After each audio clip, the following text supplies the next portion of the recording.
Hey, everybody, welcome to the Jamie Dawn Show. Today is live. It is Monday, December 2nd, 2024, and hopefully our lovely little planet Mercury is going to behave today because I have a wonderful guest that I'm super excited about, and I'll bring her on in just a second.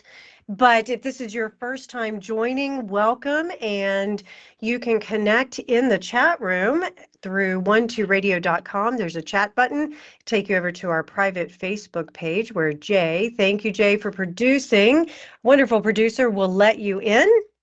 And you can add comments and questions and things like that. I actually am going to multitask today and check the chat room occasionally while Tatiana and I are chatting. But yeah, you know me, I have a way of rambling and then just lose it when it comes to the chat room. So thank you for your patience.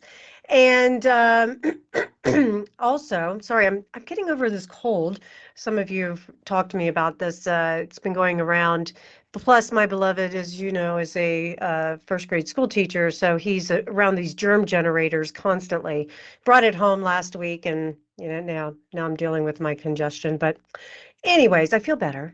Thank goodness. I hope everybody had a nice Thanksgiving, and we had a new moon in Sagittarius on Saturday. And so hopefully you guys are feeling some of the more positive, lighter hearted and inspirational energies that Sagittarius brings us. I know this first and foremost because my daughter, who is my guest today, Tatiana, she is a Sagittarius in so many ways. She's Sag Sun. She's got actually 6 planets in Sagittarius in the 9th house. So let's just say if you're familiar with astrology, there's Sag everywhere. And it's great. And so I am going to introduce her because our time is going to go by fast, and I want to make sure that everybody has a chance to hear this beautiful woman and her wisdom. And I'll introduce her as I know her as my daughter, but also she is a professional. She is a resident therapist about to get her licensure. Yay, she's almost there. She's only like 2 or 3 weeks away. I'll let her talk about that, but about to be fully licensed. And she is going through the state of Virginia for that. But one of the things that I will introduce her most and first and foremost is this is a woman who has taken herself through her own healing journey and had support in many different ways, had her own traumas in life, and has come out the other side to be of great service to herself and to others. And I know firsthand the type of work that she doesn't take lightly. And she is someone who learns fast and offers her wisdom and gifts to others in ways that help them feel safe, they help them feel heard, and also empowers them to be courageous and bold in their actions, and hopefully able to offer their healing as a gift to people in their lives as well. So without further ado, and all my blubbering over my daughter, who I love and adore, Tatiana, you're with me, yes? Hello. Yes, I am. Awesome. I'm so happy you're here.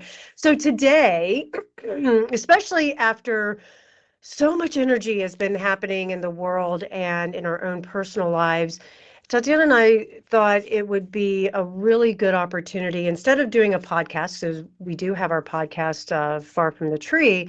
Instead of doing that, she was gracious enough to be able to join me live today to talk about all things feminine. Now, one thing I want to preface to say, this is not a man-hating show when we're going to talk about all things feminine, but if you want to learn and you want to give opinions and you want to maybe open your mind a little bit and get mixed up a little in all things feminine and female, today's the day. Yeah. Sounds good. So, Tatiana, did you happen to hear the music at the beginning? My intro music? I did. That's your Lovely. beloved. That was your beloved. So just for the audience, so you know, my intro music is Talbot's music that he played, I think it was probably 8 years ago.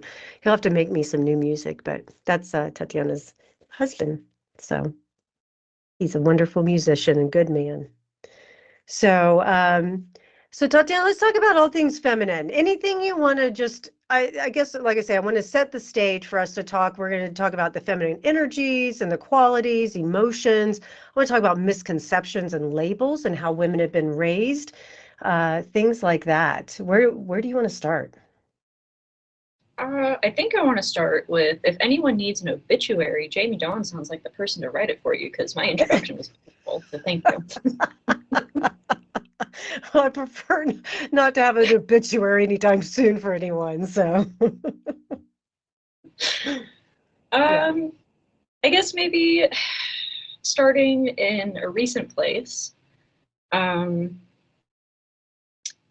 I guess with last week, I will say that the holidays tend to bring out. We tend to think of it as the season of joy. You know, Thanksgiving, Christmas, New Year's, all of that, and then Hanukkah and Kwanzaa are in there too if you celebrate. And I'm sure I'm missing a couple. Um, but it's also very much the season of grief.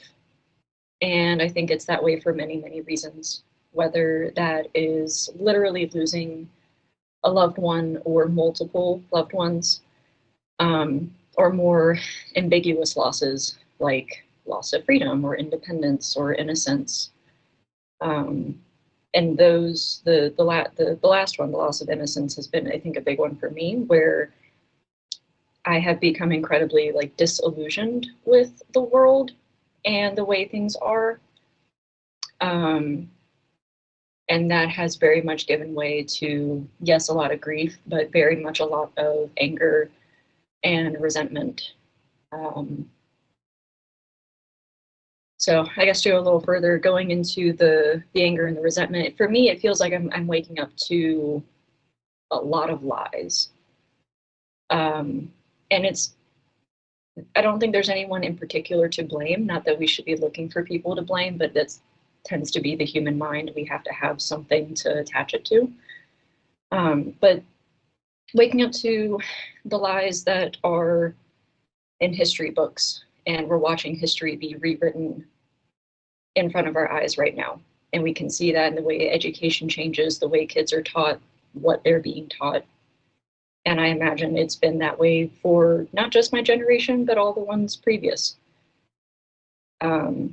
Waking up to the lies about, at least for me, because some people are very much okay with how their life is, and I'm happy for them. I would love to be in that space. Right now, that's not where I am. But the lies that we have around gender and norms and how we should operate if we identify as male or female. And then Yeah. that also very much goes into, again, the lies in the history, because it's the lies of the systems, the lies of our governments that we've been told. And I can't speak for all countries because there are some countries with brilliant education. You can see this in the way their citizens are. But for me here, and then working with the therapy, I started a book called Decolonizing Therapy by Dr. Jennifer Milan. And that has really shed a lot of light onto the systems and how I've been brought up in school. And again, going back into history, that things are the way they are because of systems and because of certain people that put them in place. And it really sucks when you realize that you don't have to be the way that you are. You can actually be someone different. But going about how to get there is it's sometimes the problem. So I hope that opened that up. Absolutely. Thank you. I think you're right on because the systems that are broken have to be broken up and reinvented and redone because they don't serve anymore. And, interesting, you were talking about the lies and how we were raised and things like that, and it's much easier to lie to children because they accept everything. They're gullible, they're innocent, right?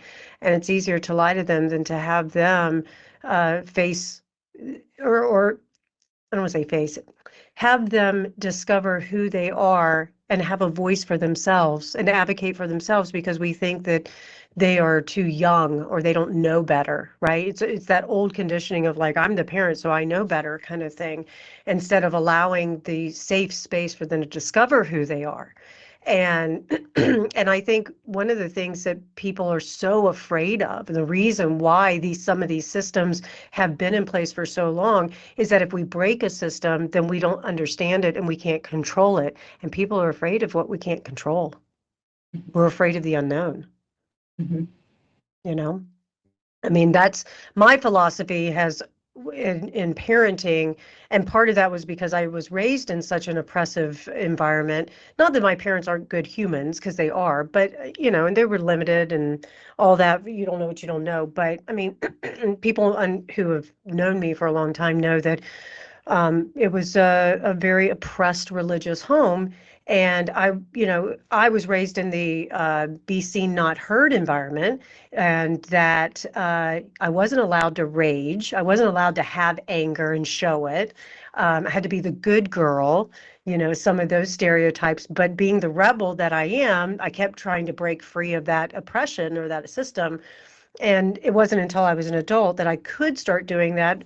And sadly, I was doing that behind the scenes. So I was doing that where I was rebelling quietly in a sense. In other words, the people who were right in front of me couldn't see my rebellion because I was still playing the role of the good girl. And yet in my but when those that I weren't interacting with on a regular basis didn't see the way I was rebelling in behind the scenes, right? And so I had to come to reconcile those two things to be able to be an authentic person, to be able to say, you know what? Because I can tell you, in my 30s, I was an angry woman. I was a very angry woman, and I started to use that anger in a way that was channeled towards my life's work and towards the things that I was passionate about and things like that, that I didn't have to, um, I didn't necessarily have to throw a temper tantrum, but I gave myself permission to own my anger, which felt so empowering, you know? So we talk about some of the systems or the oppressions that we've had to face. I'm right on par, being angry in my 30s. Well, I mean, if you think about it, I mean, I can't recall, maybe you have a better memory about this, your childhood than I do at this point, because I swear the older I get, the less I remember. Um, but I don't recall ever suppressing your anger. But I know that there was social conditioning around it, Mm-hmm. that as a girl, right? I mean, let's talk about that for a minute, because I think there's something here that we need to embrace, and that is women being angry. People should be shaking in their boots, because most women have been told you're not allowed to show that side of yourself. It's so unattractive. I do remember that a couple of times where I would lose my shit and someone would look at me and go, well, that's not very attractive. I'm not trying to be attractive right now. I'm trying to Right. create change. Yep. you know? Yep. Yep. That was something I said to Talbot last week was, it was a very emotional day, but I wound up saying to him, I've never been in this place in my entire life before. I've never been this angry in my entire life before.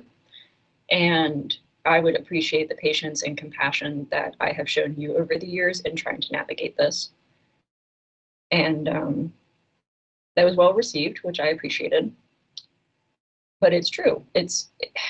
I see it a lot with my clients, and I'm seeing it a lot in the world, and I'm very grateful for it. Like, when we are able to wake up as women to this internal sense of rage, when we're able to unlock anger from the jail cell that we put it in, it is, yes, so powerful that hopefully it does not take over, but it becomes the source of that empowerment.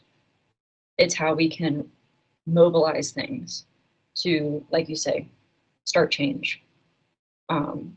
Even if we're just starting with the simple, small personal things that we have going on. It doesn't have to be the bigger systems. I saw a video today of Colombia, the country, outlawing child marriages, and it has been a 17-year advocacy fight. So hopefully it doesn't take 17 years to start making small changes in our own lives, but the systems, they will take longer. Yeah.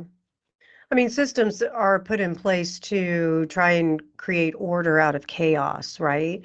And if they serve, that's great. If we don't ever question them, then I have an issue with that, right? I mean, it sounds silly, and I recognize that I'm being very rebellious about it, but I mean, even something as simple as stoplights or stop signs. I mean, jokingly about this, but it's true. It's like, to me, if that stop sign is sitting there, and I know it's a silly example, but sitting there and it's midnight and there's nobody around, what am I stopping for? Because the sign is there? What? You know? And I recognize there's laws and all of that, but I'm using that as a way to say, why am I not questioning the systems that are in place? If they are relevant, keep them. If they're not, we've got to change them. I mean, I get incensed about this whole women's body, you know, and how that is even a political topic.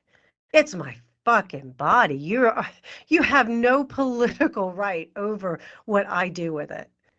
And I am sovereign and I have agency and I'm here. And the fact that I'm even talking about it, that's what incenses me, you know? Yes. And these are the kind of things we have to keep questioning. Yes. So, what are you raging about these days? Let's talk about this rage. Here you are in your 30s now. Ha ha. By the way, it's her birthday in 2 weeks. Um, what are you raging about now? Okay, you want the There. unadulterated truth? Hey, it's internet radio. Anything goes. Cool, great. Uh, I am I am raging about being in an emotionally and psychologically abusive relationship with a parent for so long and just now waking up to it. I am raging about the mistreatment of myself and my partner over the last decade.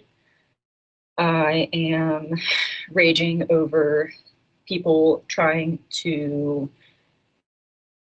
dominate and control.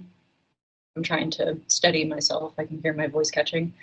I am trying to, I am raging about people trying to control other people's bodies, especially women, and trying to keep them down. I am raging about old, outdated systems, about children being able to be married off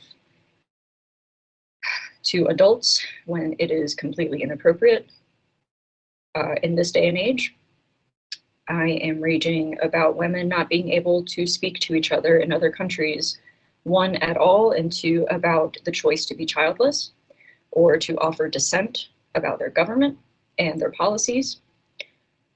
I am raging at the mistreatment of children in general and childhood trauma and how I see them as adults, and it's so painful to unravel from all that. Raging about the way that we treat the earth. But shit, she's going to rage back, and that's going to suck for everybody. But, you know, that's ultimate feminine rage, and she deserves it because we have treated her like shit for a long time. I'm raging over the sense of loss that a lot of us feel in this country, in particular in the United States, at putting a sexual predator in office, and people who have been abused in the past now have to reckon with that and see that person as their figurehead, as their leader in the world, and how incredibly painful and disgusting that is for them. People trying to take away other people's rights and basic dignities as a human being.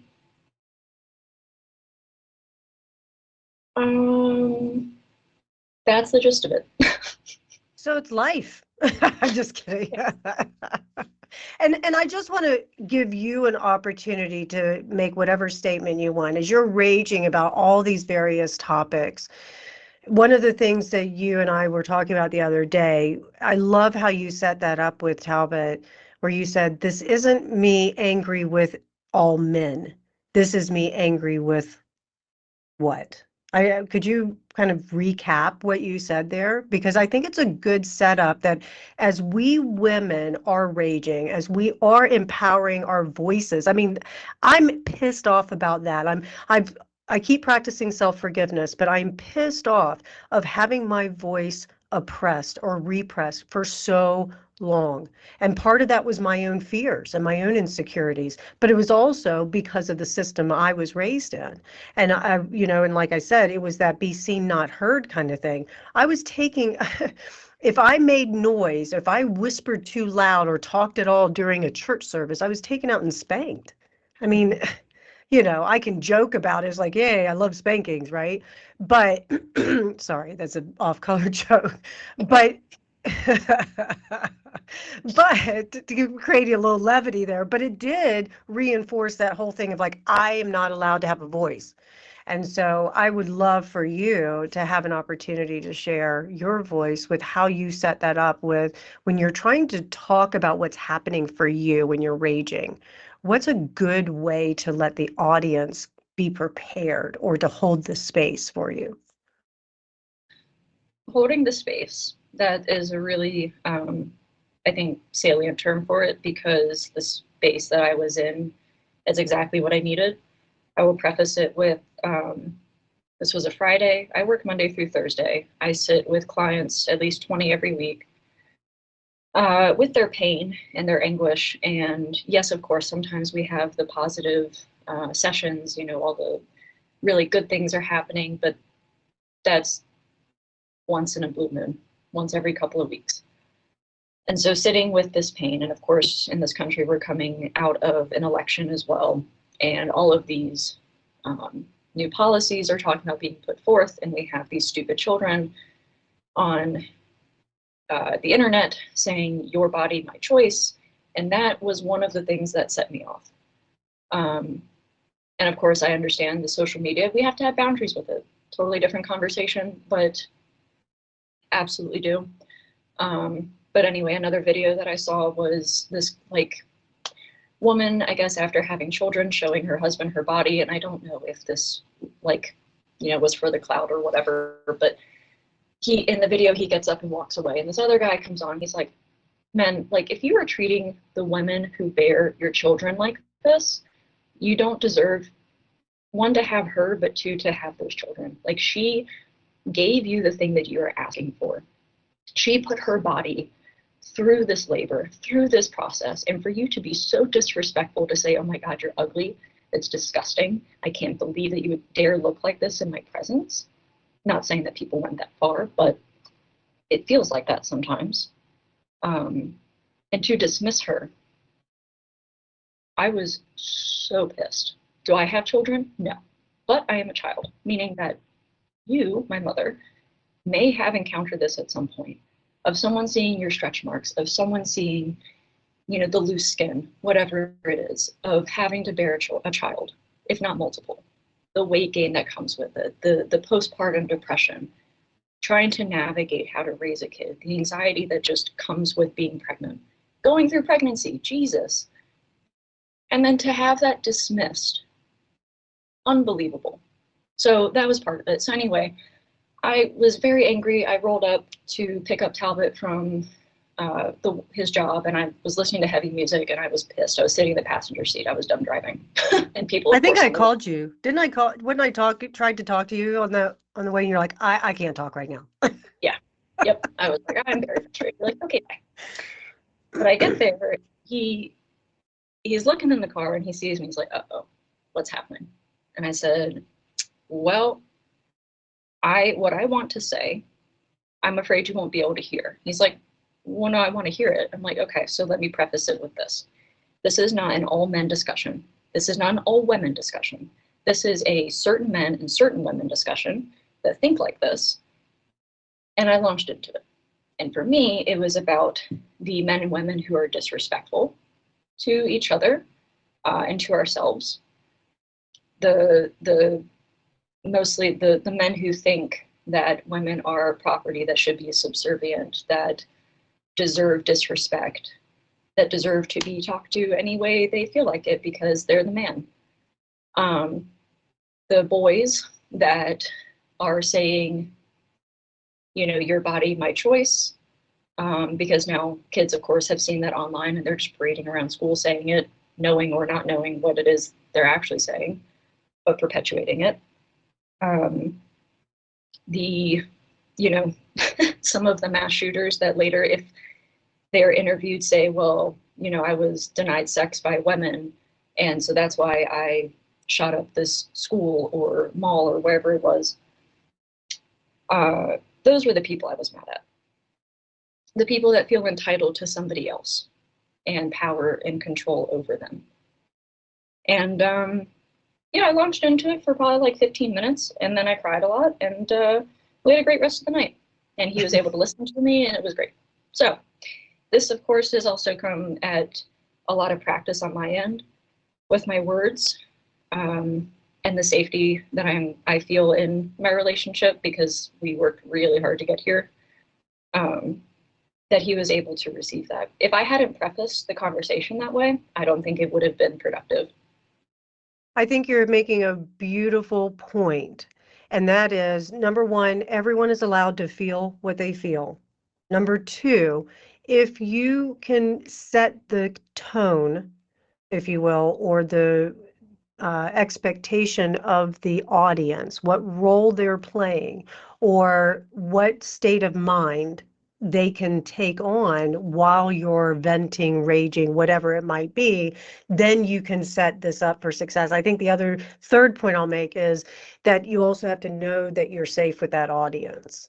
And Brene Brown talks a lot about vulnerability and all that, and how, you can't be vulnerable with just everybody as much as you want to be, because really, what do we want as human beings? We want to connect and we want intimacy, and intimacy means vulnerability. But, you don't know that you're safe with everybody. But I love just to put that period at the end of the sentence is part of what you and I do in our profession, is to create a safe environment for people to feel what they feel and to share it, and to know that they're safe within their own bodies, their own minds, their own hearts. Safety is a core thing. Yeah. Absolutely. Yeah. Especially emotional and psychological safety. Yeah. And the safety comes without judgment. I think that's one of the things about feeling safe, is to let go of any judgment we might have, even if there's a bias there or whatever, because we're human, so we have our biases from conditionings and whatnot. But to be able to approach, let's say, what the subject matters that you were raging about. I mean, when I called you that day, and you're like, I just can't right now. There was no judgment on my end. I didn't feel rejected or whatever. It was just like, okay, she felt safe enough to say to me, this is not a good time. And I appreciate that. And I knew there was something going on, because I kept calling her and texting her, are you okay? I'm feeling you. I'm feeling you. And, and giving that kind of respect to another human being too, that when they are processing something, that we don't push and we don't project our agenda, like, oh, I'm calling to try and help you. Why won't you talk to me? Da, da, da, da, da. I think that's another thing that annoys the fuck out of me. It's like, I'll talk when I'm ready to talk, you know? And now someone is getting pushy and saying, but I'm here to help you. You're not helping me, you're just making it worse. Yes. Yep. If we haven't been able to sit there and fully process the thoughts and the feelings and find the words for them, it comes out as a jumbled mess. Sometimes sometimes it just has to come out. But I know for myself that the longer I sit and process, the more articulate I am. And sometimes that goes back to being perfect, right? I have to have everything said perfectly. But it's important for me to be authentic in what I say and make sure that I'm saying things that still line up with my integrity while being honest. I don't want to say hurtful things that I cannot take back just because I'm emotional. That does not feel very integral or fair on my end. When you're raging or you're sad, so I notice that a lot of people don't know what to do when someone's crying or they're really sad about something. One of the worst things that we can do is to reach over and just automatically hug them because we take them out of their process. We're trying to take their pain away from them. So, and that is really disempowering in many ways.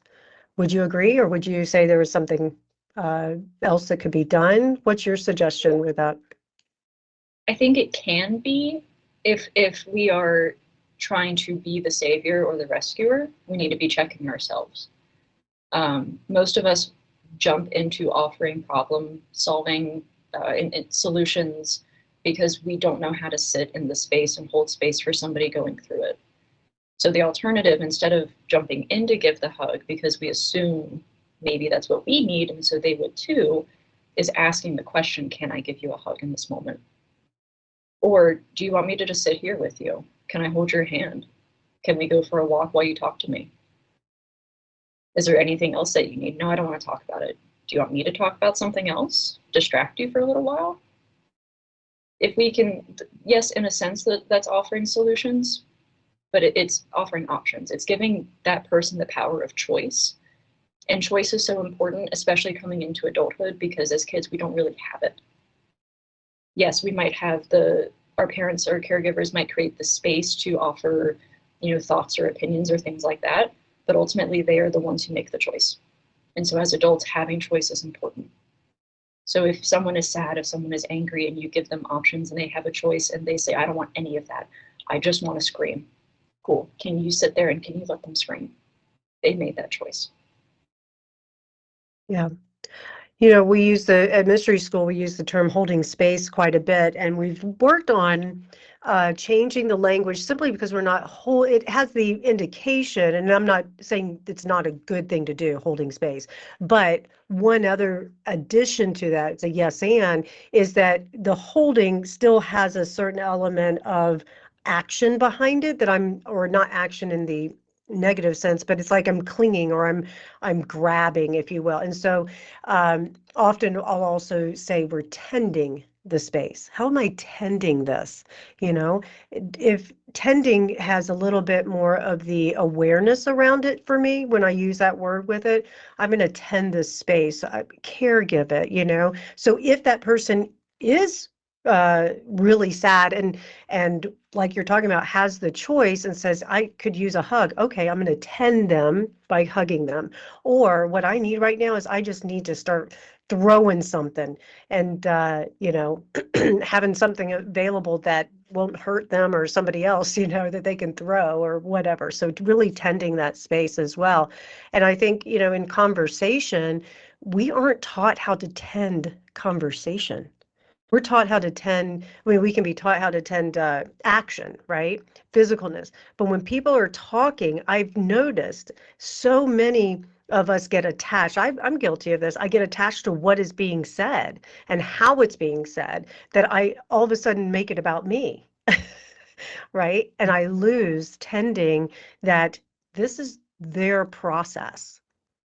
Do you notice that for yourself at all? Well, you mentioned holding space as a verb, but so is tending. So Yeah. just it's Yeah, still yeah. action or That's what I was saying. Yes, and. mm-hmm. Yes. And so what was your question again? I lost my train of thought. Oh, that's no, I was saying about how I notice that our words have a way of, at least for me, I can start getting lost in that individual's words, their story.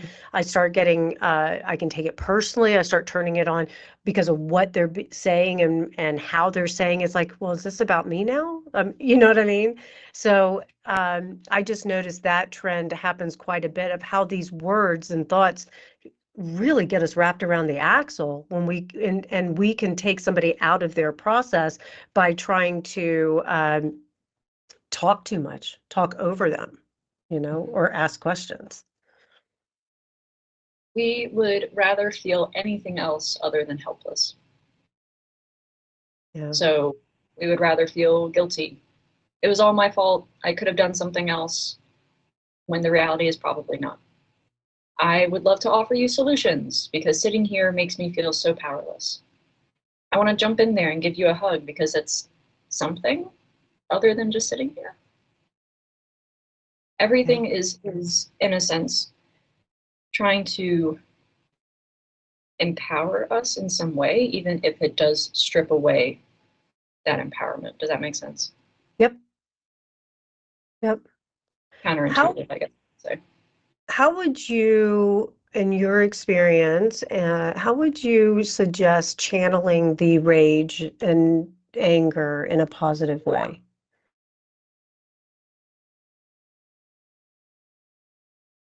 uh, well, I guess kind of like any other emotion.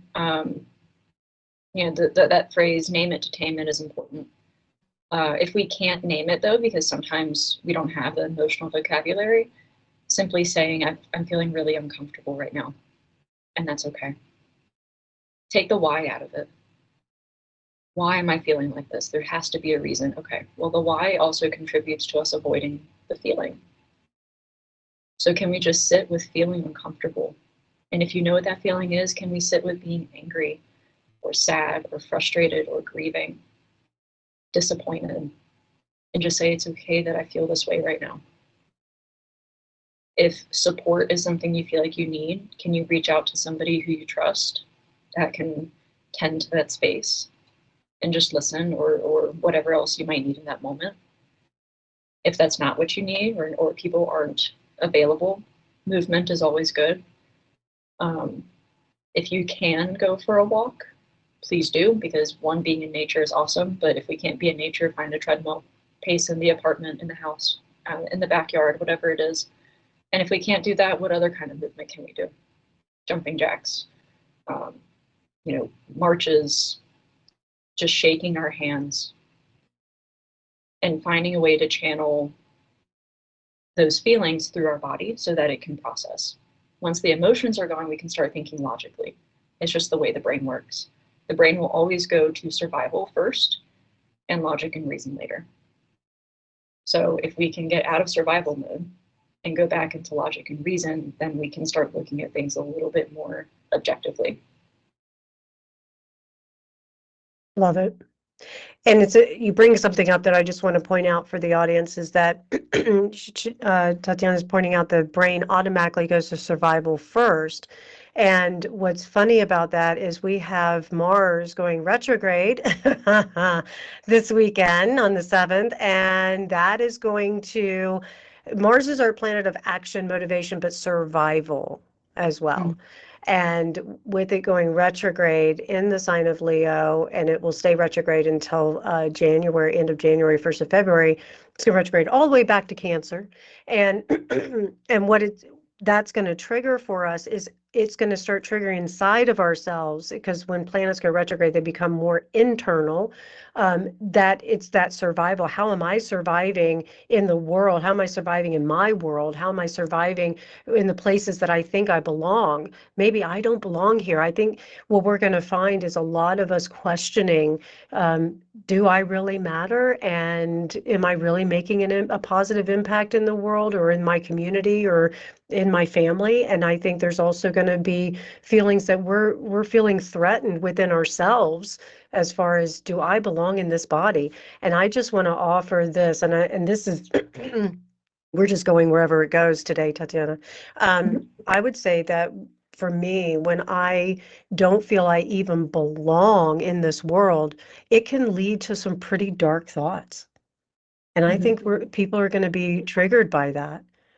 So when someone is in that state of mind, how do you work with them? Acknowledging is important. Like, yeah, I can see how that's true for you. Something that's kind of problem solving that I tend to go to is really thinking about where I do belong. Because is it with the world in general? Maybe not. But I know I have at least a small handful of people that I know love and accept and cherish me for who I am, not for anything that I can provide to them or that I need to prove myself in any way. I can show up as me. I know I belong with those people. And that for me is enough because it has to be. It's my brain goes to back to thinking like, teenage years, and of course we can have these all throughout life, but like the suicidal ideations of like, man, I wonder what it'd be like if I wasn't here. And that's not necessarily a suicidal ideation, right? It's important that we contemplate our death. But wonder what it'd be like if I wasn't here. Would anybody miss me? For me, it was always counting off the people that would. And of course, Mom, you were on there. Dana Thank was you. on there. And it kept, and Talbot now, and of course, Rosie and Greg, and for me, and there's a handful of people, but I know that those people would miss me. Do I expect that people in India or China or Russia or, Colombia are going to miss me? No, they don't know me. Why should they? But I matter to people here. I have influence over those handful of people. I know I have influence over my clients and my coworkers, and for me, that's what's important. But if those people are hard to find, is there an organization that you feel you can make a difference in?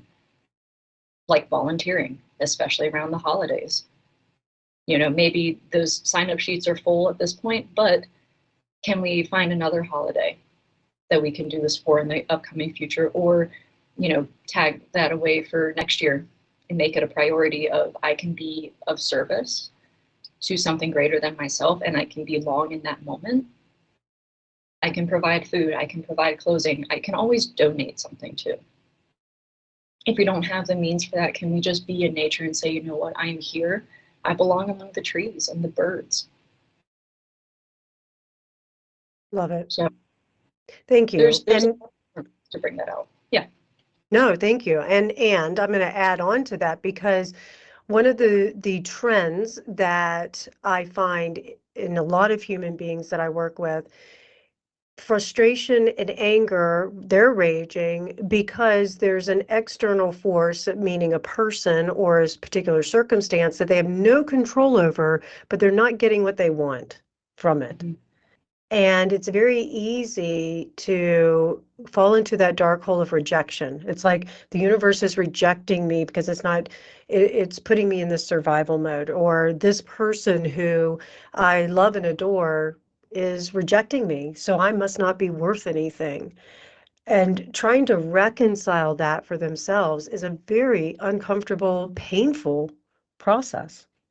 Mm-hmm. And it's easy to get caught up in what I don't have, right? Where it's like, all I want is this, but I can't have it. Therefore, I'm not worthy, or I don't belong. Right. Yeah. So, Yeah. so, And you're you're yeah, go the ahead. shame. You're speaking to shame, and that's a very childhood thing that we learn, which is something that I don't think we have enough time to touch on today. But a mental health professional can certainly help you work through, those feelings of shame, not being good enough, not being safe enough, being powerless and helpless at all times, things like that. But yes, if you can, and of course it kind of sounds woo-woo, whatever, but if you can belong with yourself, you will know you always have somewhere that you belong to. And of course, that also takes a lot of practice and self-reflection and awareness to be able to get in touch with who you are. So Yeah. it of course sounds easier said than done, but it's not Uh, impossible.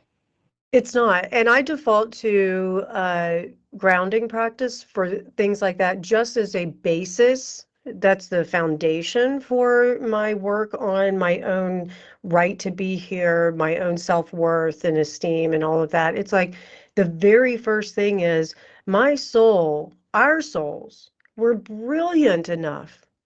This world is not cursed, people. It's not.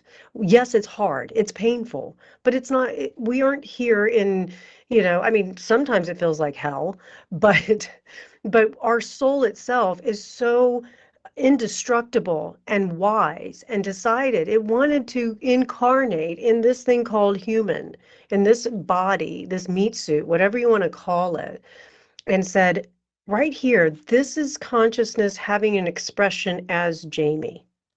I have a right to be here. Consciousness says, here I am. And that is grounding. I am here, I am present, I'm in my body.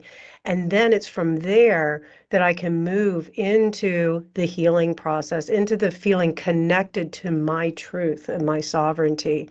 And it's from that place, as long as I'm stabilized within this, as you're talking about, that it's not about having the right relationship with yourself. I mean, it is, but what you were pointing to with knowing that you belong to yourself, when that's stabilized, then you can start speaking the truth to yourself. You can look in the mirror and say, man, I love everything about me. Like we were talking about women who have children and all the processes of pregnancy and how it changes our bodies and all of that. And my body has changed throughout the years and stuff. And I've spent a long labor of love because of expectations, societies, things like that, wanting, to have a man think I'm beautiful, things like that. I've gone through all of that looking at my body and especially now that I'm 50, looking at some wrinkles and coloring my gray hair and things like that,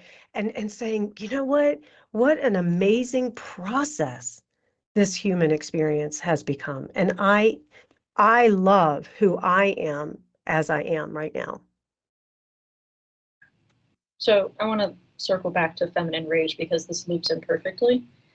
That with where we don't belong, we have to really consider our cultures because they're so different for everybody, but then two, our lineages.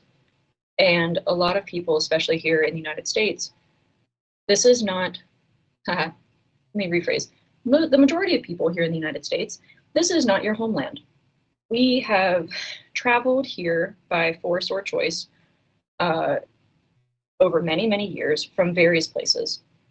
And in that time frame, or in that process, we have lost some of our identity because we have disconnected from the land that we were born on that our bodies know.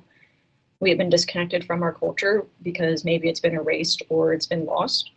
In travel, we've lost particular family members through that process. And so whether you've done this yourself or your ancestors have, it still travels in your DNA. And so if you're feeling like you don't belong here, it could very well be because you don't belong here, and that's okay. Is it possible for you to make a journey back to where you came from and really reconnect with that history for you and feel more connected? And if it's not possible to make the journey, what kind of research can we do so that we feel more connected to our history or herstory? I love And that. then, yeah.